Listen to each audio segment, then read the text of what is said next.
All right, guys, so this is a walkthrough for our virtual lab today, right? So this is going to be on Classroom. It's going to look like this. So it's a Phet simulation, right? So this document on here is just meant to be the directions for what we're doing today. But I thought the video would be a little bit more helpful, right? So now the document calls for you drawing the graph, right? And so, but I thought it was a lot more beneficial that you guys make it with Google Sheets, right? So I gave you guys this document here. So this is ultimately where you're going to put your graph on the initial range or the range versus the time graph. This one is going to be the height graph versus the time, right? So um, I've given you guys different sheets down here at the bottom, right? So that way you can see the range and height and the height and time, right? So the way that this Phet simulation works, so basically you just go here to the top, you start the Phet simulation, right? And so when you go in, you just go to home, go to intro, right? And so this initially starts at 10, right? So then what you're going to do is you're going to change it to 8 meters, right? So you just go here, you just use these little things here to drag it down to 8 meters, right? So and then you're going to set the initial speed to be 8 meters per second. Then we're going to do it again at 12 meters per second and then 16 meters per second. Right. So we'll go, and we do that by moving this little thing here. So we go to 8 meters per second.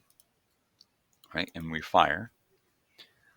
Right. And so then we're going to use this tool here at the top to find the values. So you kind of hover it over it till this kind of glows yellow. Right. So that gives you a time of 1.28 seconds. Right. So then you're going to put that in here. So it's going to be 1.28 seconds, right? And then, right, the other thing it tells you is the range, how far did it shoot? So that's 10.22, right? So you're going to put that here. So 10.22. Right? So then you're going to go through, do it again, right? So you do the same thing. You're going to fire it from 8, right? So 8 to 12, and then to 16, right? So I thought it was easier just to do this all at once. Oh, whoops. Right, so 16 and 12. Right, so that way then I can take this and I can move this guy here. So that way I can go on here 1.28 seconds, 1.28 seconds, and then the range, how far did it go? So then you're going to type that in there, right? And then you go through and do, right? So those at 16 seconds, right? So go through, you put that at 16 seconds, and you do that at 12 seconds, right? So that way then you can go through and make your graphs, right? So the second part is you're going to go through, right? So now you're going to choose a new height. Like, so for me, I did 13. Just, it says it has to be at least 10. So I chose 13. Right, so then I set it up over here.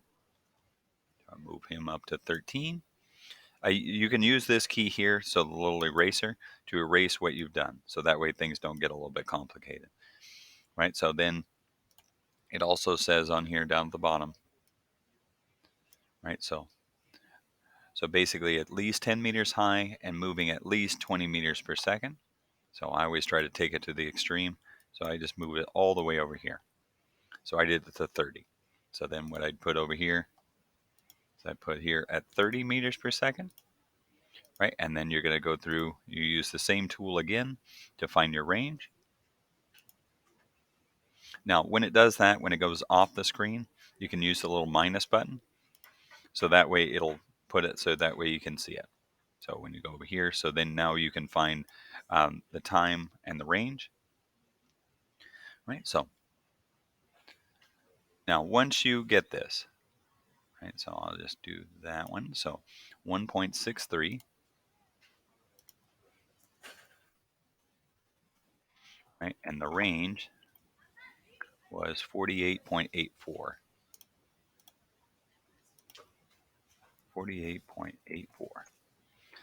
Okay, so now I could go here. I could say, hey, maybe that's 22, maybe that's 24. I just made up numbers.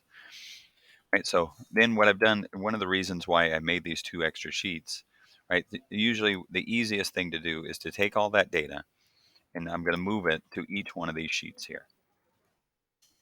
Right. So then that way you can see, right, when you get done, this is going to be your range and your time. So like here. So no matter what speed we did, right? So then you're going to make the graph using this. So I'm just going to take these times here. May or may not be good data.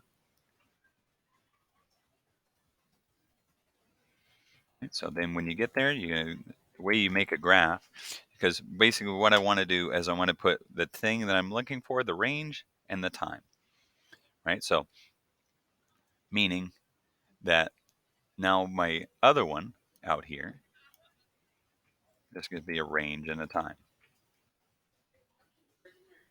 right? So then, right, so I'm going to take him, move him over here, my range and time. So you can add those to it as well. You don't have to, right? So then when we do our heights, right? So then you're just going to make a chart that's basically just height and time. Right, so then that way you're going to put your data here. So remember, you only have two heights, this one and that one, or whatever height that you chose. Right, and then you're going to record the time. Right, so like if I did this here, there, and then my time in 13 seconds was 1.63. Right, so remember, all those together, you're going to take all these height and time. So then you're going to go through, you're going to insert a chart. Right, so the best way to represent this data is going to be like a scatter point graph, or you can do a line graph, both of which would work fine. So just not a bar graph. Bar graphs are really only for averages. Okay, so hopefully this helps. Just go ahead and you can email me at dressel-r@kcusd.com. Okay, thanks for watching.